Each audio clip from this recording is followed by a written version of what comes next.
With the release of a new report on Iran's alleged nuclear weapons program, the talk of war on Iran is ramping up once again. But given the long and documented history of Western intervention in the region, what is this call for war really about, and what is it likely to achieve? This is your GRTV Backgrounder for globalresearch.ca. Welcome. This is James Corbett of the Corbett Report with your GRTV Backgrounder for globalresearch.ca. This month's release of a new International Atomic Energy Agency report into Iran's nuclear energy program has caused a flurry of diplomatic activity, political posturing, and breathless news headlines about the supposed imminent threat of an alleged Iranian nuclear weapons program. Given the nature and tenor of the coverage of the report in the mainstream press, one might be forgiven for believing that the agency has in fact uncovered new signs that Iran has made any concrete steps towards creating a nuclear weapon since it suspended that program in 2003, or that there is any evidence whatsoever that Iran has made any progress in the development of nuclear weapons technology.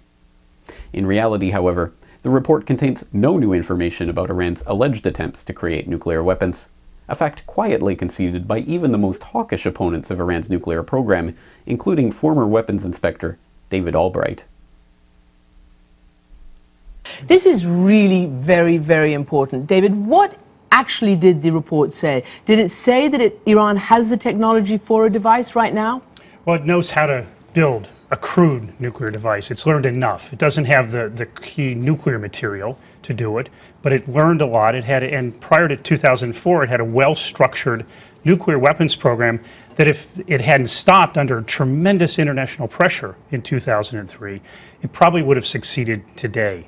And is the report saying or predicting when a nuclear weapon can be built? No, it's not, because the report clearly says that some things have continued after this abrupt halt in 2003. But it's been unfocused, and it doesn't appear that they, for example, know how to build a warhead that could be put on a ballistic missile. Nonetheless, this is going to be the foreign policy issue for this president and the next president. So, Karim. However, because the report fails to state whether Iran's efforts have resumed or tapered off since 2003, there's still no concrete reason to think it poses a genuine threat. Likewise, the report does not indicate whether Iran possesses weapons-grade enriched uranium or the capacity to produce it. To that end, talk of military strikes could be premature unless justifying this type of action was the report's original purpose. And that is what everybody's talking about. Well, the New York Times reported that the head of the IAEA actually went to the White House and presented his findings 12 days before it was released. I mean, why does the U.S. get to check it off first? I mean, it's the IAEA, it's the United Nations body. Why is only one party given access to it, or is it to check, make sure the outcome is right? I mean, it does look a bit suspicious here. I don't see it as much suspicious at all. Look, if anyone's going to take military action, it will probably be the United States, and that's why the United States has the strongest encouragement to seek sanctions so that we don't have to rely on the last resort, which is military action. Given the distinct lack of any new evidence whatsoever to support the contention that Iran is in fact developing nuclear weapons, the question may well be asked why this report is being trumpeted so loudly in the press, and why the public is being told there is the need for urgent action on this case. The seeming paradox of an urgent need for action on an issue that has in reality remained static for nearly a decade is resolved when one understands this recent round of fear-mongering as a small part of a much longer history of Western interference in Iranian politics, a history that stretches back for the better part of a century. In 1941, British and Soviet forces executed a joint surprise attack on Iran. The British were concerned about their Anglo-Iranian oil company interests. The Soviets ended up securing petroleum concessions before their withdrawal in 1946, and both were interested in securing the Trans-Iranian Railway for the Allied war effort. When Dr. Mohammad Mossadegh was elected Iranian Prime Minister in 1951, he nationalized the country's oil reserves, thus enraging Britain, whose Anglo-Iranian oil interests were once again threatened. The British began an Iranian oil embargo and secured U.S. help in fomenting a coup that succeeded in overthrowing Mossadegh via a CIA operation codenamed TP Ajax that was led by Kermit Roosevelt Jr., the grandson of the former U.S. President, Teddy Roosevelt. The coup ushered in a new era of brutal dictatorship in which the Shah ruled with an iron fist, protected by the bloody rule of his secret police, the much-dreaded Savak. In 1979, an Islamic revolution led by Ayatollah Khomeini deposed the Shah and installed a new Islamic republic, although reports persist to this day that Khomeini had been protected and promoted by the British, French, and Americans, who had become wary of the Shah's nationalist tendencies. In 1981, the American hostages who had been seized at the U.S. Embassy during the revolution were released in what is now widely acknowledged to have been a political deal cut with representatives of the Ronald Reagan campaign, a deal which supplied Iran with weapons and access to U.S. funds in return for delaying the release of the hostages until Reagan had been elected president. In 1988, American forces shot down an Iranian commercial airliner with two SM-2MR surface-to-air missiles over the Straits of Hormuz, killing all 290 passengers and crew, including 66 children. It had been shot down by an American cruiser which was in Iranian waters at the time of the incident, and the plane had been in Iranian airspace at the time it was destroyed. The U.S. never admitted wrongdoing for the incident, nor so much as apologized, although it did pay a $61.8 million compensation package as a result of International Court of Justice proceedings. In the light of this historical background, the current round of Iranian hysteria has to be seen as only the latest version of a very old story of imperial conquest in Persia, and part of a greater strategy to dominate one of the key countries in the Middle East. In its latest iteration, this story relies on the exclusion of a central hypocrisy, that the only nuclear power in the Middle East is in fact Israel, a country with the sixth largest nuclear stockpile in the world that is not a signatory to the Nuclear Non-Proliferation Treaty, and whose weapons have never even been formally acknowledged, let alone inspected, by the IAEA. In this story, Israel, the only nuclear power in the region and the largest recipient of US military aid, supposedly faces an existential threat by the idea that one day the Iranian government might actually develop the capability of constructing a single nuclear warhead.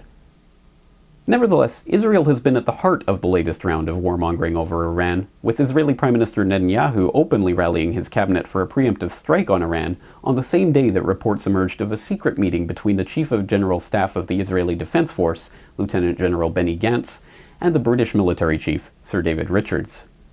Given the growing number of diplomats, intelligence chiefs, and heads of state who have lined up to caution Israel about such a strike, led perhaps most ominously by an increasingly aggressive China, and a Russia that still poses a formidable military threat, many are asking what Israel hopes to gain by starting a conflict that many analysts have noted would be the most dangerous step yet on the path to a full-scale World War III scenario.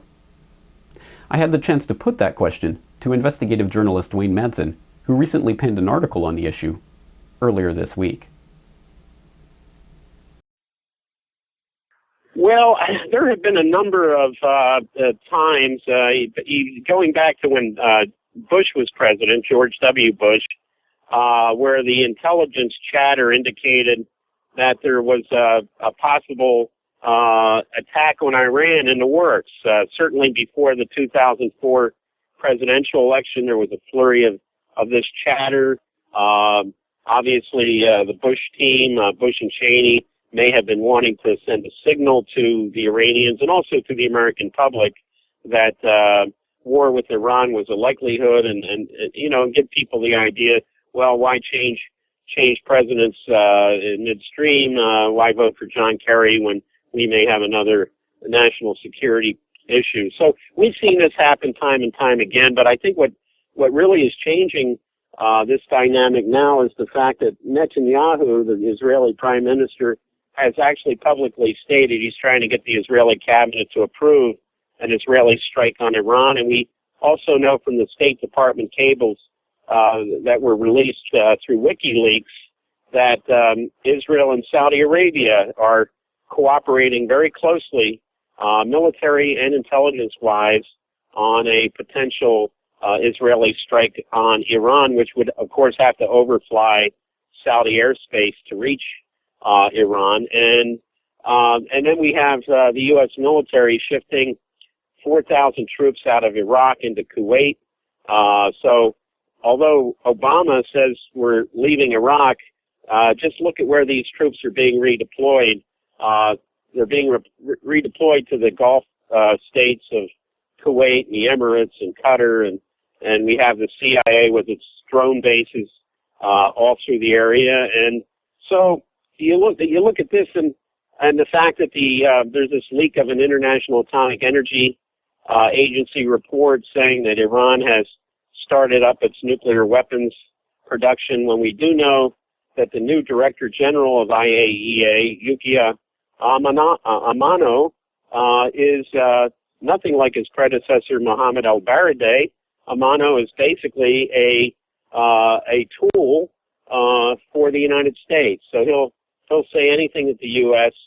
and Israel wants him to say. He's definitely not independent as an IAEA director. So all this said and done, I think we have to look at the real possibility that the war clouds are forming, and we had this explosion at an Iranian missile production facility outside of Tehran just the other day, and it's being suggested that that was a sabotage by a joint CIA-Mossad team. And we've seen this happen inside Iran before, using domestic terrorists, ethnic-based Baluchis and others. And I think this is just indicates that they're trying to soften up Iran for a potential military strike. Now, the IAEA is preparing a resolution condemning Iran for its nuclear activities, leaving the door open for yet more punitive sanctions on the Iranian government. As the world braces for what looks increasingly like the early stages of yet another war in the volatile region, Iran continues to deny that it is seeking to develop atomic weapons. Israel continues to dodge the question of its own nuclear stockpile. And the United Nations Security Council looks set once again to be the vehicle for the justification of sanctions and potential war. For more on this story and other breaking news and current events, please go to globalresearch.ca. For more research and analysis by James Corbett, please go to corbettreport.com.